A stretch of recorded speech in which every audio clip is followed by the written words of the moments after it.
There are many shades of leadership, and today what we will attempt to do is to bring some perspective to the term leadership. In today's broadcast, we're going to be looking at leadership and predictable outcome. But beyond predictable outcome, what makes a leader stand out? From our standpoint, from my standpoint, we want to hold leaders to a high standard. And there's a couple of things that I'm considering when I focus on that standard.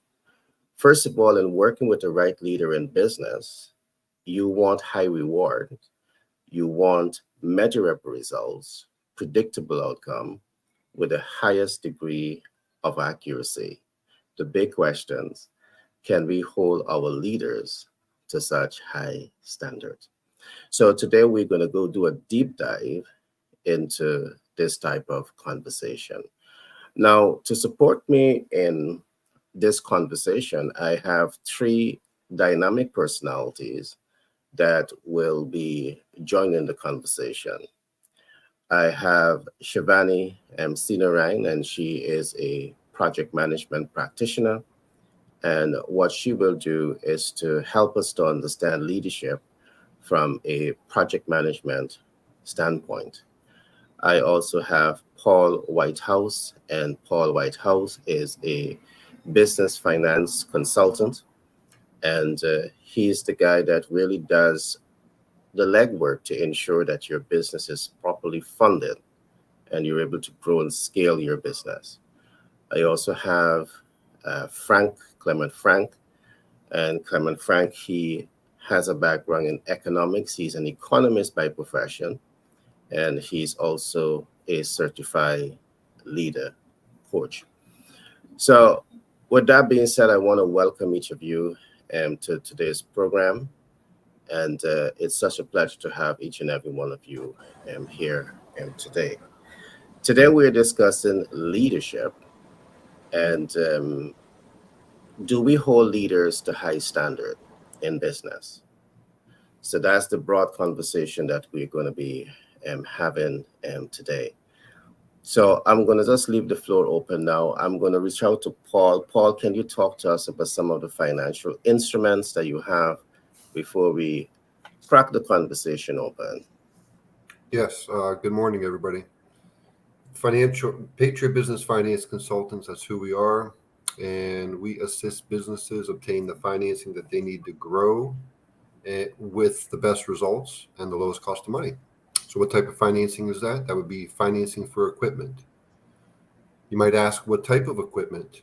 Well, as leasing is concerned, the equipment that you can lease is defined as anything that improves the efficiency or profitability of your business. Basically, it's everything that you need to run your business. It's kind of obvious if you own a trucking company, the trucks. But beyond that, if you need a whole bunch of computers in your office because you have a very large trucking company, you need to buy 50 computers. Well, that's another thing that can be leased.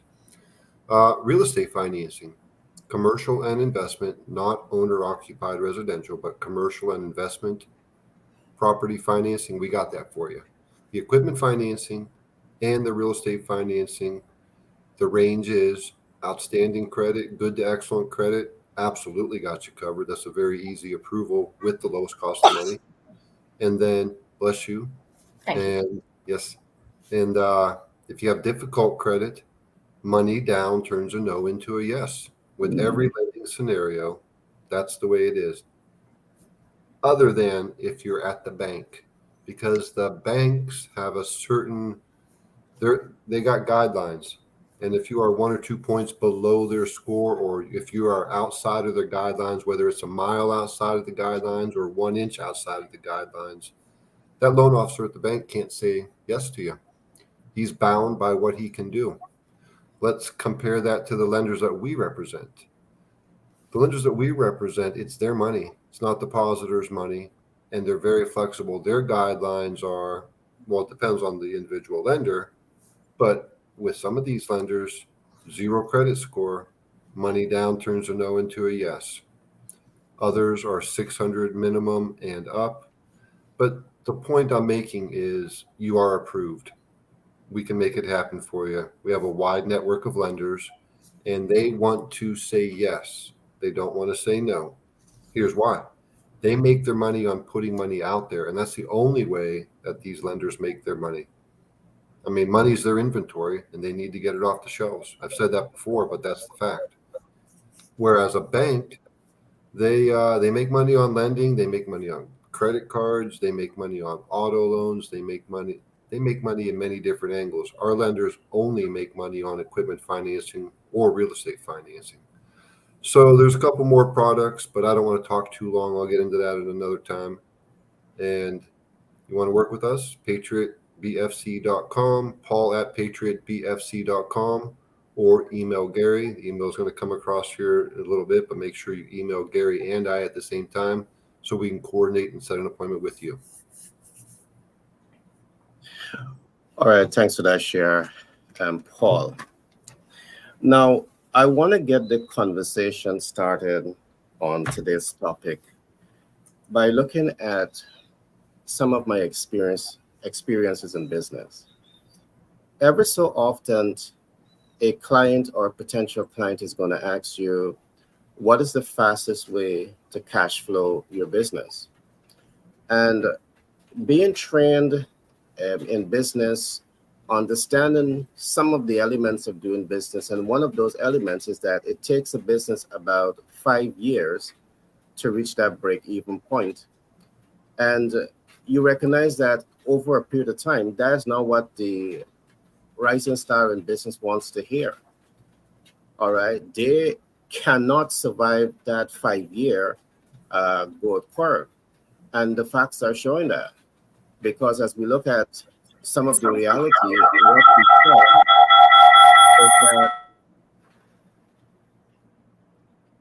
what we saw is that in 2021, 20.8% of business startups failed. They could not have survived that 5-year curve. In 2022, we see 40% of business startups that would have failed. They too cannot survive that 5-year growth curve. And in 2023, we see 40.9% of business would have failed. So leaders are now being challenged to come up with smarter,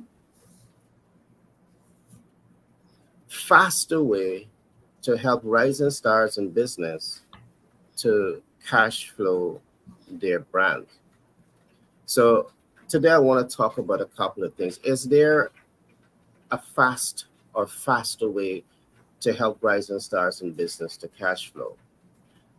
I'm going to share with you some of my experience, because after having to deal with the question for so many years, I recognize that I have to do deeper research into really understanding the market dynamics, because sometimes the key is understanding the market dynamics, taking into consideration that many businesses will not survive that 5-year growth curve. So I start to ask myself, is there really a way to help businesses to cash flow faster? And surprisingly, what I have found is that, yes, there is a way. And that way begins with either you becoming an influencer or you connecting with influencers that are able to help you to break through that know, like, and trust factor. And you becoming an influencer, it means that you have to be solid as a leader, solid in understanding business. You have to be solid as a subject matter expert. So now the big question here, how many leaders can deliver what we are calling high reward, measurable results, predictable outcome with the highest degree of accuracy to a rising star in business? One of the things that we do is today we have developed a signature initiative that we call the GIP initiative.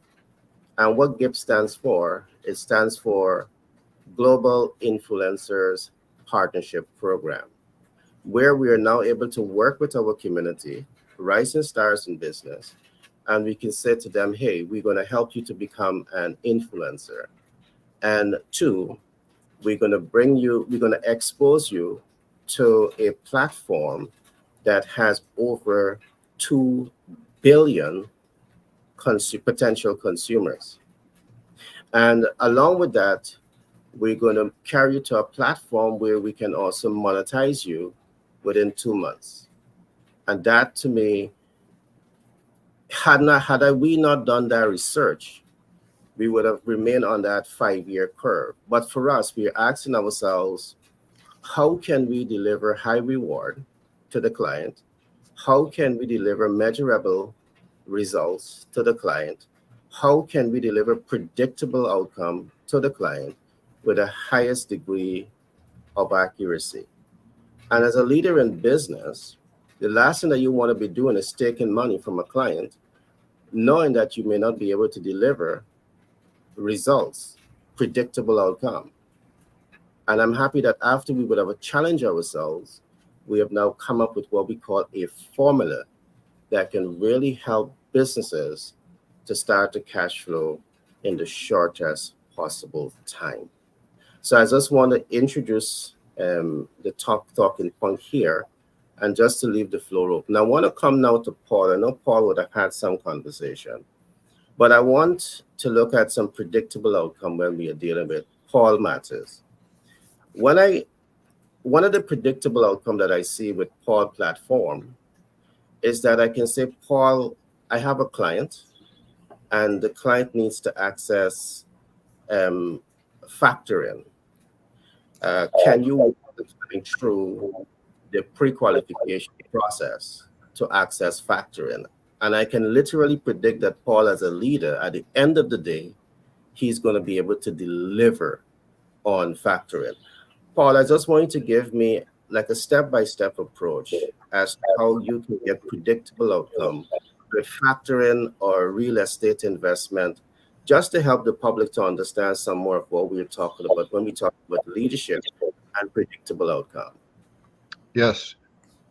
Um, Sorry about that noise earlier. I was switching computers and I didn't have it on mute. But on factoring, the predictable outcome with factoring, it's very simple and easy. Okay.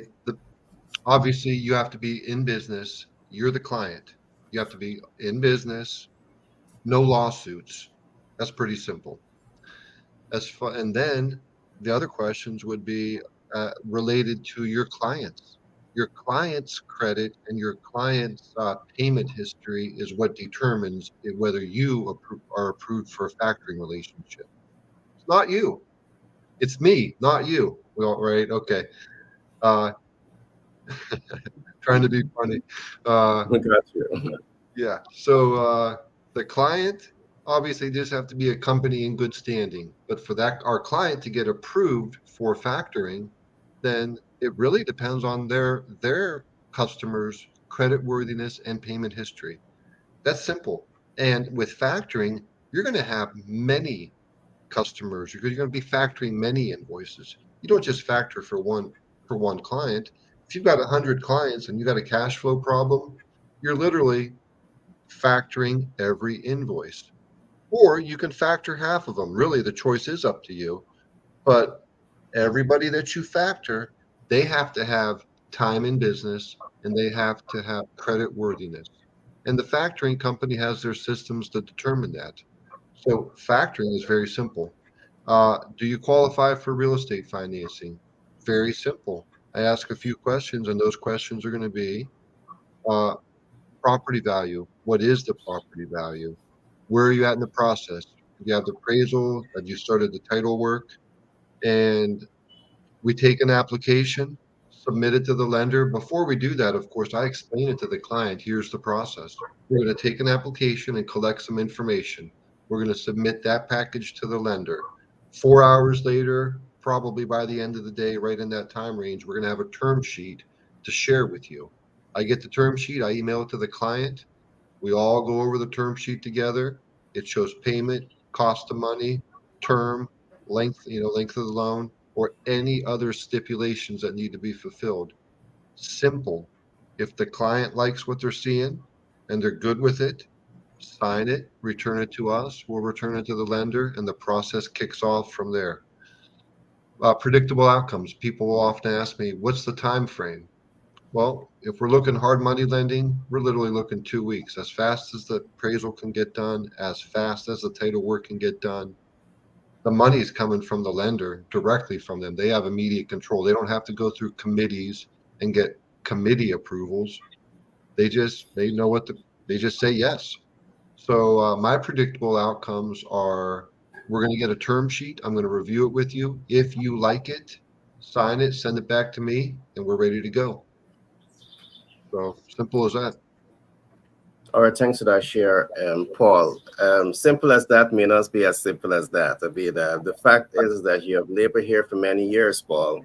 It becomes like second nature. It becomes like a walk in the park.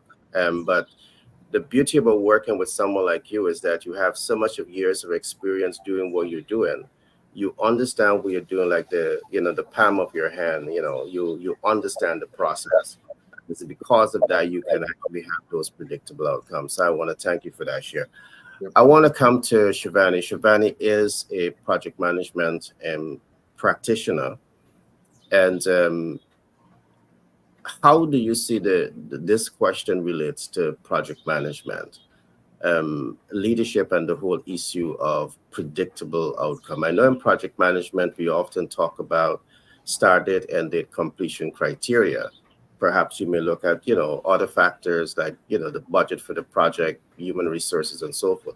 But can you talk to me about the standard that you're holding yourself to in terms of assuring the client of predictable outcome? So, Gary, if you're a project manager or project leader and you want to ensure that you can, run the project, as I said, from beginning to end with successful outcomes, is it that we would look at the individual with their certifications? Is it we would say, okay, their experience? Is it by the number of projects that they may have run? What are we really looking for with the individual to know that this person, this PM that we put on board now, can really lead this project from beginning to end? So the concept that I want to throw out is really big picture thinking, right? Big picture thinking. You don't want a project manager or project leader now. One of the standards that they must be able to upkeep is to be able to see the whole, right? Big picture. And that's the type of thinking that you want. Now, what really does that mean? What really is big? How do you see the big picture? So, as the PM, you need to be able to lead, right? That's what you need to do. You need to be able to lead, because how could you get the outcome that you want from the people if you can't lead? How could you get the outcomes that you want? Yes, you must have the objective. Yes, you must understand benefits and all those great terms, but you have to be able to lead the process and to lead the people, really, right? This process and people. So, how do you understand the whole picture and the big picture thinking we see it? You need to set the vision, and this is where the project manager starts. What do I want from this project? I need to set the vision before anybody else come and tell me what to do, right? At the end of the day, I'm the leader and I have to set the vision. Where are we going? Where are we going? And once people understand that, that's the type of thinking you want. You want people to really to go with you. How could somebody flow with you if they don't know the vision? So that's what we're saying. You have to create the vision. You have to definitely connect the dots. Connect the in you have to make sure everything is connected. This is part of big picture thinking. And one of my favorite parts of this big picture thinking really would be, you want people, if this is what you're practicing as a leader, as a project manager, you want people to be able to thrive in uncertainty. Right? You want that type of people that really will say, okay, it's uncertainty here, and they would look at things to do to be able to manage properly, manage uncertainty. So, as a PM, as a leader, if you want now to really get the outcomes that you're looking for, what do you do? So we are throwing out the idea of big picture thinking. You have to see everything as a whole. You have to tell people the vision. That's what it is about. You have to tell them the vision. You're not really telling them the vision to her. You could facilitate this process of happening because you don't want to dictate. But people need to be guided on what the vision is because you can't get no outcome, right? As I'm sitting here talking, I'm thinking about a couple of projects that I've been a part of. And, that's the first thing. If you don't do that, you're going to lose people. Definitely going to lose them. You need to be able to connect everything. You need to be able to connect because that's what a project is about. Everything must connect. And my favorite for this one is how to manage an uncertainty. How to manage uncertainty. That is a very, very key skill that you must develop. Yeah, otherwise, things not going to work. You're not going to get the outcome that you want because in project planning, do we really does it always go according to plan? And if it doesn't go according to plan, what do you do? Do you get like, oh my gosh, what to do? So this is what we are saying. You need to manage uncertainty. So the key takeaways really for this part of the conversation that I want to contribute as a project manager, as a leader, you must practice big picture thinking. Right? That's a key skill to have. Don't look at just today for today, but you see the whole thing. That's what it really means. All right, thanks for that share, Mr. Shivani. And I do believe that big picture thinking is it's vital in business. It is so vital. But I just want to add a little bit to what you would have said, because what you said, I think, is can be looked at from two different perspectives. Or as we attempt to answer this question, leadership and predictability, we have to look at it from two standpoints because the predictable outcome is influenced by everything in which you started with, selecting the qualified human resource with the knowledge and the experience that has the subject matter expertise. But what I've seen happen very often is that you may have the right individual to execute on the task, but on the other side, you don't have the project owner, do not have adequate budgetary allocation to run the project. So that brings me now, based on the experience that we have been dealing with, is the assessment of the real cost of doing business.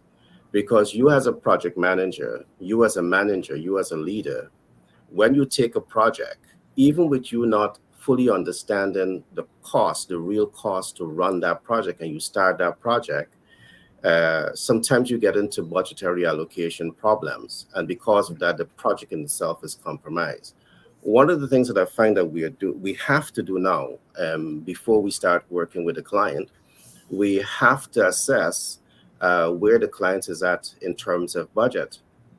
And what we have come up with is a high and low budget to move a process forward. And when we recognize that you're below that budget, we say to you that you are not a good candidate.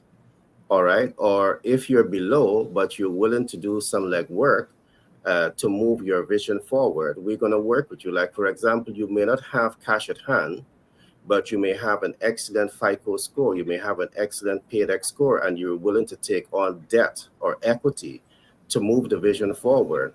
Only in such circumstances we're going to take on that project, because we know for a fact that if we take it on because of low budgetary allocation, that project is going to fail. And that's why we got Paul in the house. So those persons don't have adequate cash, we're going to send him over to Paul.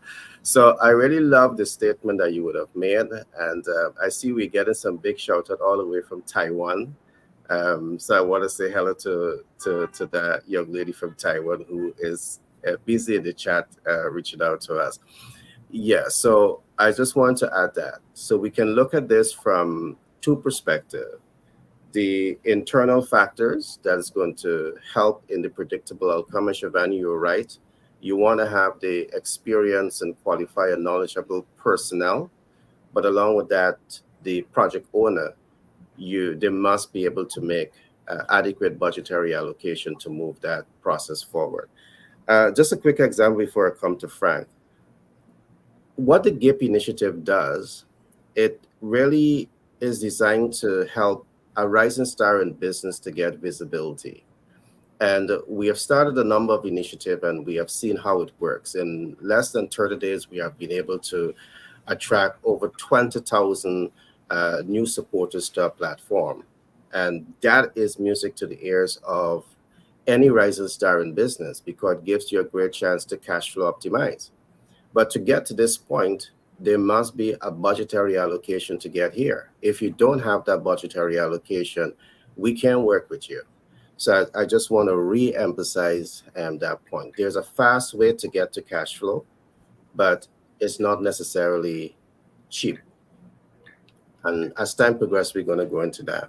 Frank, I want to now come to you. You are in the heart of leadership. What standard do you hold leaders to? Very often, persons can assume to have a leadership position, a leadership role, but does that makes that individual a leader? For me, again, the way that I want to qualify a leader, particularly so in business, is largely based on the fact that they can deliver what I call high reward. Every business want high reward, measurable results. Every business owner want measurable results, predictable outcome, what is visibility, cash flow optimization, whatever that is. And last but not least, you want leaders to who can deliver with the highest degree of accuracy. Can you talk to us about leadership and the standard that you think that they should be held to based on your knowledge of what this platform represents? Thank you, Gary. All leaders are held to a certain standard, should be held to a certain standard.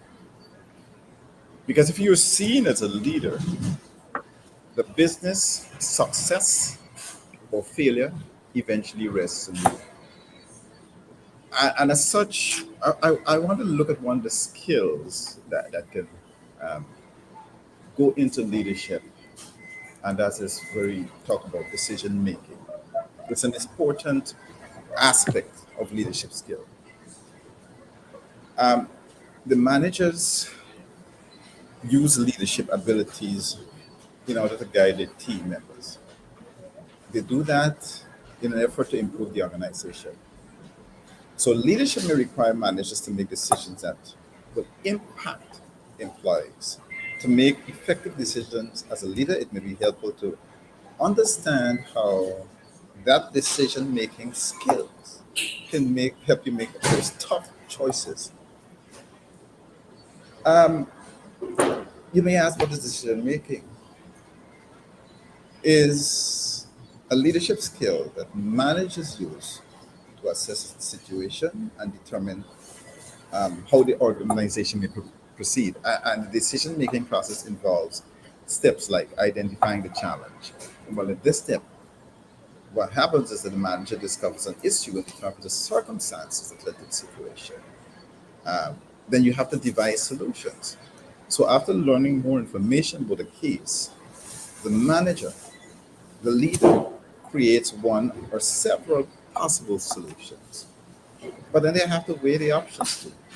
So the leader has now to analyze the advantages and the disadvantages of each option and explore alternative solutions if needed. When they have done that, they still have to make a choice. So this is once a thorough assessment takes place, the manager makes a final decision about what action to take. Then when that is going, the other step now is to inform others of the decision. So when you as a leader have a team, you need to inform your employees of the decision that was taken and then explain how the decision will influence the workplace for the better.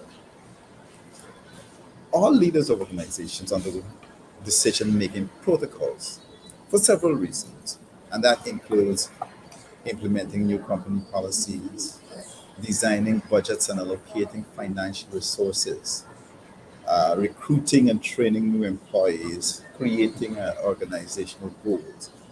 Of course, they have to be into new markets, downsizing or expanding the organization. There's also developing new products and building the company brand. So decision making is an important issue because it helps the managers One, to improve the workplace productivity. You see, when you have effective decisions, it can save time and propel projects forward, increasing employee productivity. For example, employees at a small furniture store would disagree about when to post a sale, and this prevents them from promoting the sale and preparing the store for an influx of customers. The manager of the store can announce its sale date in April, and this decision starts a planning process which will motivate employees to complete their associate occupation task. Then there's the creating the action plans when there's an emergency situation. This may require managers to make quick, impactful decisions to minimize damage and optimize benefits. For example, a small town experience a power outage, which we so often have here. And employees at the local workplace will become concerned with how this may affect their work hours.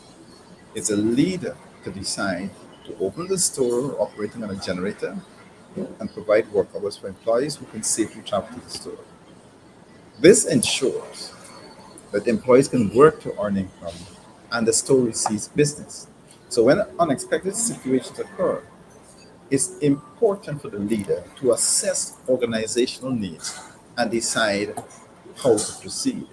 And of course, which is a must in any organization, the leader has to establish trust with the team. They must establish trust with the team. So once you have a good decision making policy, it can help you as a leader show your team that they value their work and have their best interest in mind. When a leader takes the time to evaluate, to analyze, to explain decisions, he or she also display thoughtfulness and trustworthiness. Employees definitely may feel that they can confide in the managers about their interests and concern once a trust is established. Of course, there is going to be conflict. How do you handle the conflict? You see, with the decision making process, this can decrease conflict by setting clear expectations of your team, which leaves little room for misunderstandings.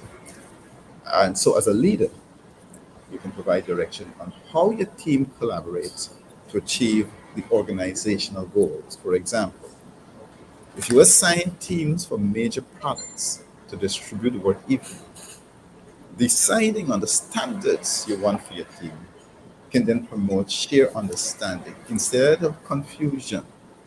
And so, in all of that, leaders have to have the decision making skills. And there are several skills that you may use in this process. You need to research, be creative, you must have a sense of critical thinking, time management, emotional intelligence are just a few. Back to you, Gary. All right, thanks for that share, Frank. As we speak about leadership and the whole issue of predictable outcome, one of the things that also strike is that leaders need data, all right, because predictable outcome is going to be influenced by your knowledge of people, your knowledge of market, and so much more. While we didn't do a deep dive into data today, I just want to put that as another side of the coin that we need to look at when we are looking at the aspect of leadership in business and the role that data plays in helping to influence predictable outcome. One of the things that I quickly want to chime into, and I want to mention this because what we see happens a lot with a lot of rising stars in business, and you're going to hear me repeating myself on this because I need to. We see very often as a rising star in business, you have a number of beautiful uh, business concepts that is floating around your head. And what we find happens is that you go to market with what we are calling your maximum viable offer. So let's take, for example, what is the maximum? The maximum means that you have 5 great ideas. And because you're excited about all of those ideas, you go to market with all of them right away, not taking into consideration that you don't have Paul on your side. So you don't have access to adequate human resources, you don't have access to adequate technical resources, and you don't have access to adequate capital resources. So what happens to you when you go to market as a leader, excited about the multiple ideas that you have, but then you don't have the adequate human, technical, and capital resources? And this is why we're going to talk now about leadership and effective decision making process. As a great leader, you need to thoroughly assess where you are in terms of the human resource, the technical resource, and capital resource. And as a rising star in business, when you recognize as a leader you don't have all of these resources, you need to focus on what we call your MVO. In this case, the MVO means your minimum viable offer. Your minimum viable offer means that you have identified the lowest hanging fruit that you can go to market with and you can make the highest degree of impact with and cash flow optimize. There's a lot that you need to look at when we talking about going to market with the minimum viable offer. So you either prepare yourself to go to market with the minimum viable offer, which is the 1 in 10 factors of brand selection. You're focusing on the one. Either you're going with the lowest hanging fruit or the highest hanging fruit, which is the most viable offer. The most viable offer means that you're now targeting perhaps the middle income or the upper class with your products and services. But whichever one you choose to go to market with, you're going to market with one. Why? Because you have limited human resources as a rising star in business, you have limited capital resources and technical resources. So because you have that limited resources, you can now commit those resources to move the vision forward. Because even you making a decision now, great leadership and effective business decision that you're going to go with one, there's a lot of work that has to be done. You still want to ensure that you understand the ideal client. You have to do market research. Frank just spoke about that. You still have to be certain that your MVO, your minimum viable offer, or most viable offer, is going to be reaching an urgent and immediate need. Because if you start a business and you're not, as a leader, making effective decision, you are not taking into consideration if you're reaching an urgent or immediate need. The possibility exists that that consumer might say, it's not urgent. I don't need this until the next quarter or till the second Q of 2024. What happens there? It means that you have to wait until such time to cash flow your business model. And that's not what you want. So when we talk about the fastest way to cash flow your brand, there's so much of data analytics that you need to do to ensure that you are in the know and you're making effective leadership and business decision. Not only this, as we talk about the stress test and we talk about data analytics, you also want to be certain that when you identify the ideal client, that when you innovate products and services, that ideal client has the ability and the willingness to pay for your product. And the only way you can do this and know this before you start this process is by data analytics. Again, I'm not going to go deeper into it today, but as a rising star in business who wants to position yourself to make great leadership decision, effective business decision, you want to take the time to understand your market. And I'm going to say this to you. You don't understand your market unless you're able to speak to the issue of demographic data, psychographic data, and geographic data. The heart of the consumer base is based on your knowledge of these data, these analytics. So I'm going to pause here for now, and I'm going to open up back to Paul to perhaps talk to us. You can chime into the conversation, and perhaps you can also talk to us some more about another financial instrument and perhaps the steps, the pre-qualification process, that will lead to a predictable outcome.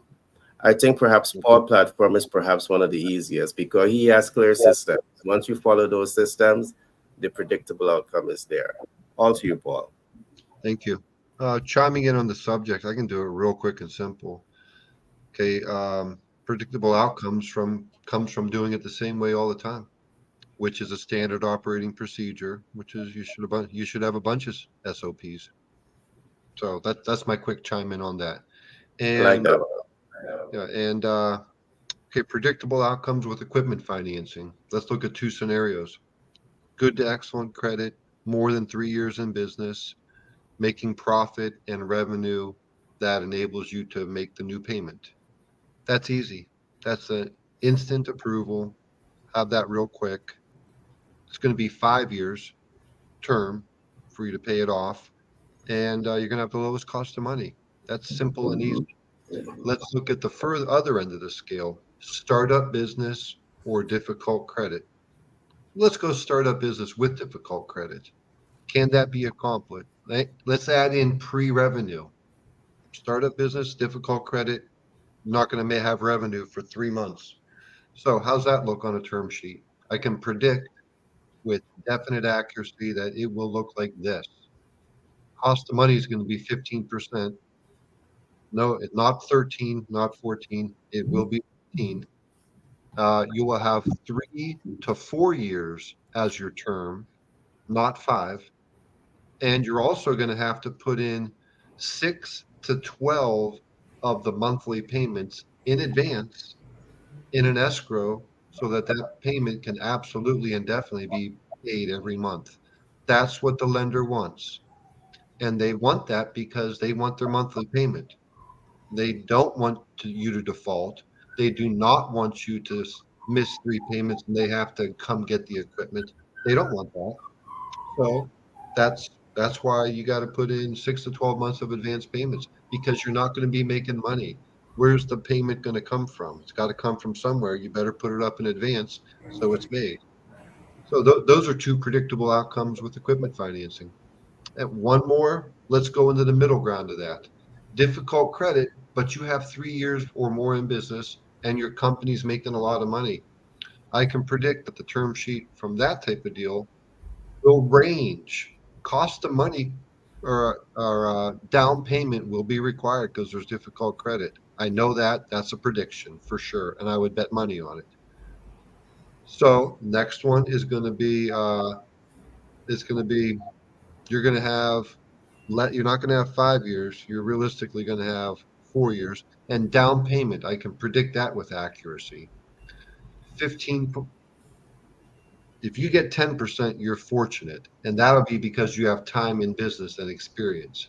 More likely, that term sheet's going to say 15%, and it depends on the state of the company. It could be up to 25 or 30% money down to get that deal approved.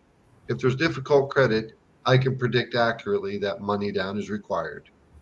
So those are three scenarios as far as predictable outcomes with equipment leasing. All right, thanks for that share. Standard operating procedure. I do believe that that is definitely a predictable um, system that perhaps more attention needs to be focused on. But I love your share. I want to come now to Shivani and ask her to chime in. I mean, your thoughts on the conversation that we're having.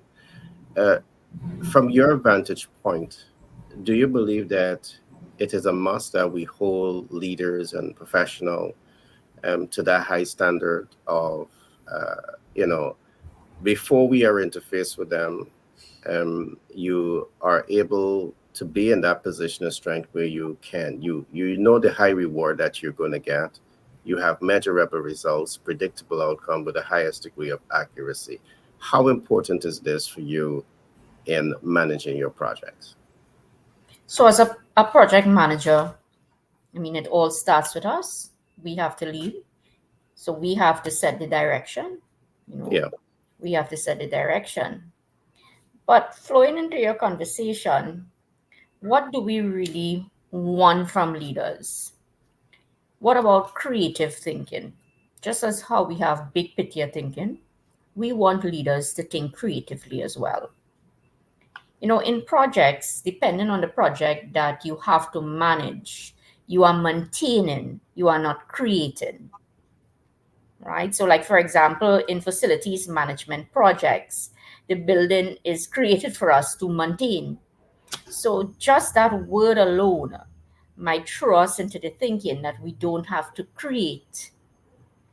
However, creativity is something that must be there. Um, and personally, I believe that I am more a creator rather than a maintainer, even though I'm in certain professions that are more maintaining, that you have to maintain also. But even if you're in a maintaining field, as a leader, as a person in charge, as we say, you want to be able to practice creativity. And what is creative thinking, really? That is something that a leader must have. It's valuing ideas. So there's a saying that goes something like this, where the person, you are not really if you are the leader, you are not valued the most for getting the job done, coming to work. You are valued most is with your ideas. Yeah, might have a lot of conversations around that one, and a lot of people might disagree, because at the end of the day, it's getting the job done. But that is really where management comes in. That's a management talk, where you have to just get the job done. But getting the job done, and when you look at the project at the end, and there's no real great ideas that came out of that, then what? There's no sustainability. So for me, always my perspective in projects, depending on the project that you have, yes, you have to maintain it, but leadership will teach us also that you have to be able to create. So creating really is creativity, right? Creativity is bringing ideas. And even if you are in some type of area that is simply maintaining, as we keep saying, look at what ideas can come out of that. When we don't see ideas coming out of it, we will just finish the outcome, as we see, and you are not able to sustain. You will not be able to sustain. So one of the main points that I will always love to see more of, I'm seeing a little bit, but we need to work at it more, right? As leaders in projects, let us bring more to creative thinking to the game. How do we do this? We have to create spaces that will value ideas. Something that we try to encourage is integrate this as part of your lessons learned. At the end of the project or throughout as you're doing your lessons learned, you ask your people what ideas, as we can improve something, which is more creativity. So creative thinking that I also want to bring to the convo here. Yeah. Thanks, Gary. All right. I love that you put a lot of emphasis on creative thinking. And I do believe that I fall into your boat, where I think that I'm so good at creating that sometimes I just have to ask myself to go slow. Hmm. And I say this against the backdrop. I've written so many different books. And it's like every 6 months I want to put out a new book. Yeah. And I yet haven't mastered or fully taught from book 1, 2, 3, 4, and 5. So because you're creating so much, it really challenges you to keep up with the entire content to be able to teach. But I want to also add something else to what you said. As we focus on creativity, I do believe that we should also have a system where we can capture creative thinking, where we can test creative thinking, and really move it from the theory into the practice. Because sometimes creative thinking is a theory not proven as yet. And because it is a theory not proven as yet, even among your team leaders, your team peers, you're not able to get full buy-in. So perhaps looking at something like budgetary allocation for creative thinking, where a good idea could be tested very quickly, see the results, adopted and implemented to the organization, can be something that, some conversation for us to have in terms of leadership and the whole issue of predictability. Because the issue of predictability also is that market realities are changing. And when you are not data driven, the predictability indicators may change. But because you're not data driven, you're not keeping abreast of those, uh, you know, data that are changing, that is affecting your ability to predict a desired outcome. So, but I just wanted to add that to some of what you would have said. Great share. I'm going to come now to Frank. Frank, are you there? Yes, I'm here. All right. Um, can you Uh, give me some of your thoughts? We're going to start to wrap up just now. um, I still want to zero in on the decision making, Go ahead. because making decisions is tough sometimes, even if you're under the best of circumstances, and especially when people look to you as a leader to make the final call. It is easy to feel like the future of your career, the future of your team, or if the company is at stake. History is full of stories about bad decisions, business decisions, that is. And no one wants to be the person who passed a profitable acquisition or missed a major market shift. But someone must be the good decision maker. After all, no decision is a decision. And businesses cannot afford to sit still. So how can you improve your ability to make the effective decisions? You need to start by assessing your own decision making style. We know there are generally three approaches to making decisions. The first one is consultative. It's where decision making involves soliciting input from others before making a decision. Then there's a directive decision, which means making the decision alone. And then there's a consensus, where decision making is all about involving the team and you make the decision together. But of course, different decisions may require different methods. But every leader will naturally gravitate to one or two of these styles more often. Identify how you make decisions and then learn when to alter your decision making strategy to boost the quality of the outcome. Now, once you have a general idea of how you make a decision, there are four steps to make the most effective decision possible. First one is to define the problem or need. Calvin Coolidge once said, if you see 10 troubles coming down the road, you can be sure that 9 will walk into the ditch before they reach you. You see, it's easy to see a cascade of problems and turn them all into something that needs a decision, or to turn a decision to a bigger issue than it really is. So to avoid making decisions for problems or needs you don't have right now, you take some time to clarify or clearly define the current issue. So you make sure you know exactly what the problem or need is, so that you don't spend time on problems or needs that can wait, or that will never become problems at all. And then you analyze the issue at hand.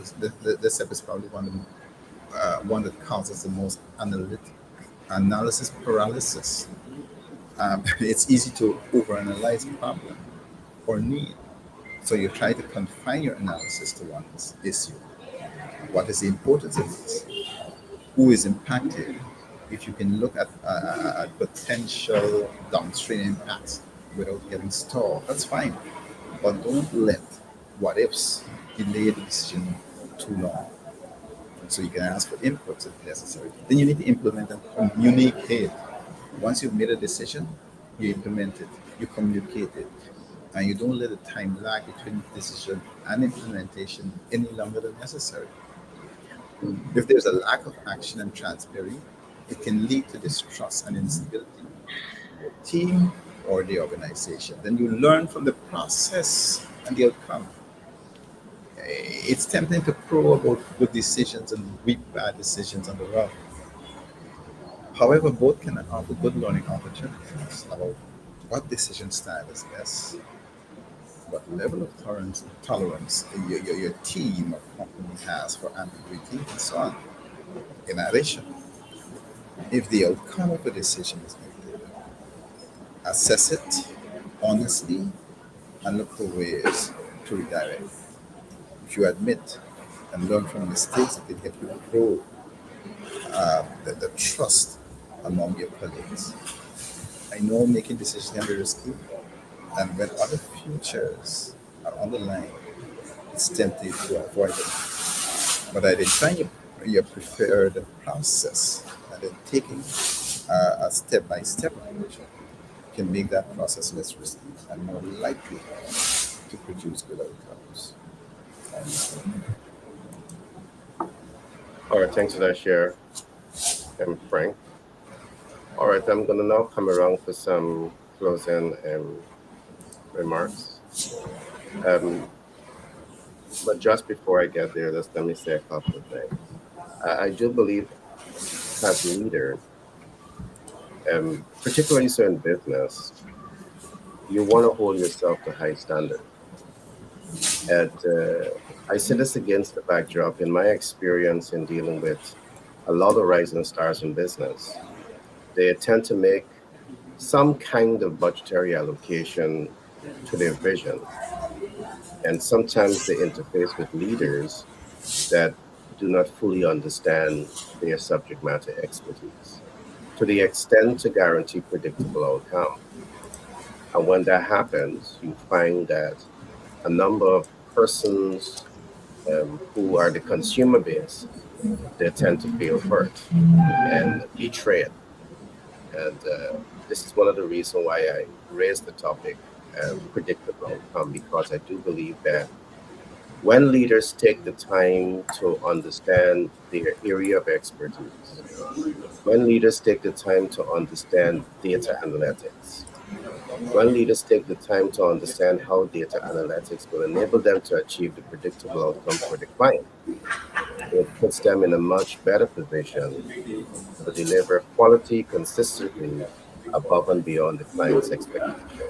And there's where you create win-win situation. Client like you for taking the time to understand their portfolio, and you being in that position of strength to deliver upon their expectations consistently. So we'll have more of these conversations, and as we really expand what all of this means to helping the rising star in business to achieve their business strategic objective. I'm going to now come and ask to Shivani just to get your closing thoughts on today's topic. And all to you, Shivani. Thanks, Gary.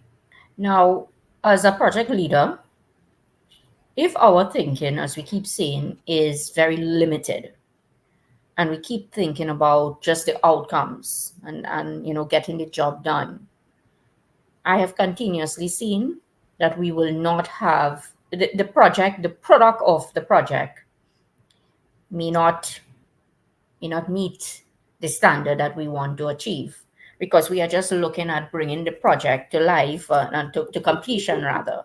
We're not looking at sustainability of the project. And this is a very, very big thing that we must think more about.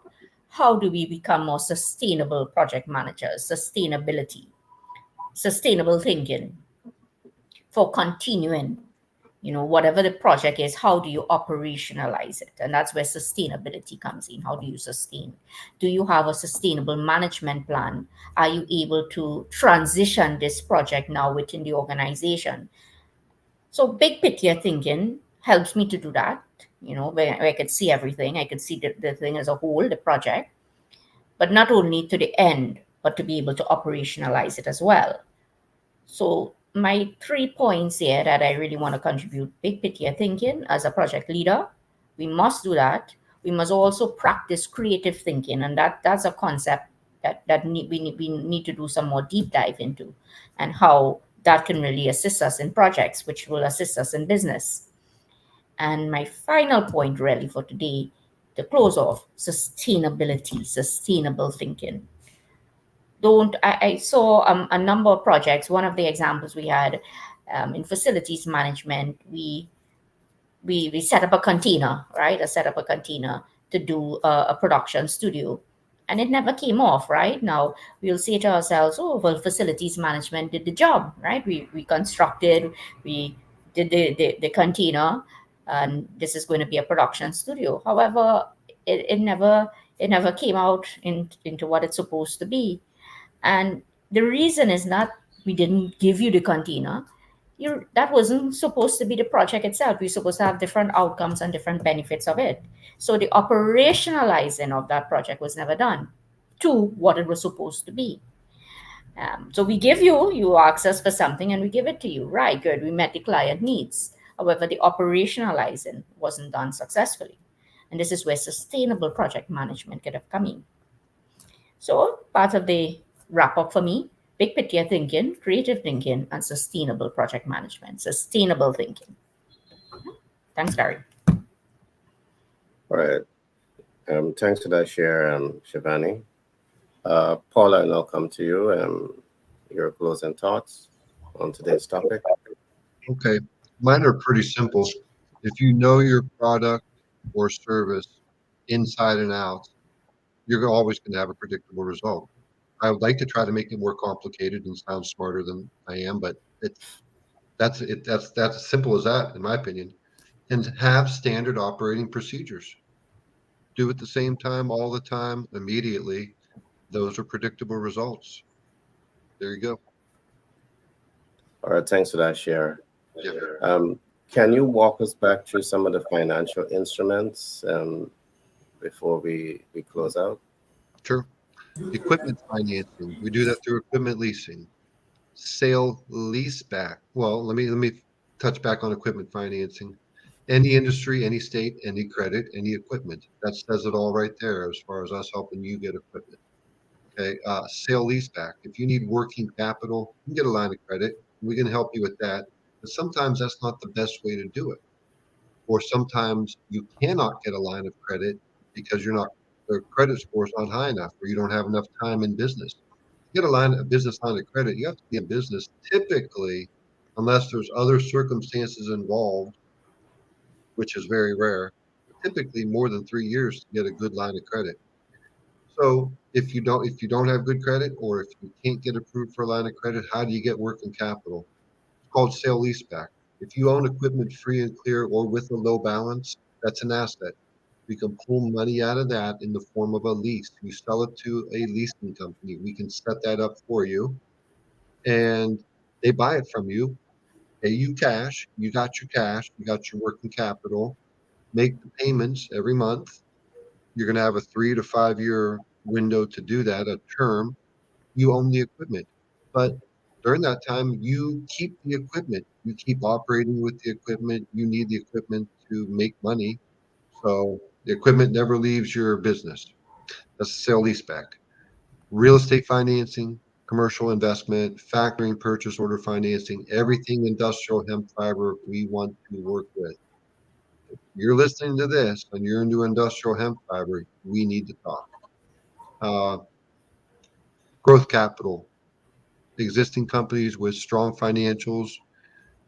If you're tapped out at the bank and your assets will not allow you to borrow any more money at the bank, you do have a source. There are investors out there who will issue debt instead of equity, and startups for existing businesses. I think that covers all of them right there.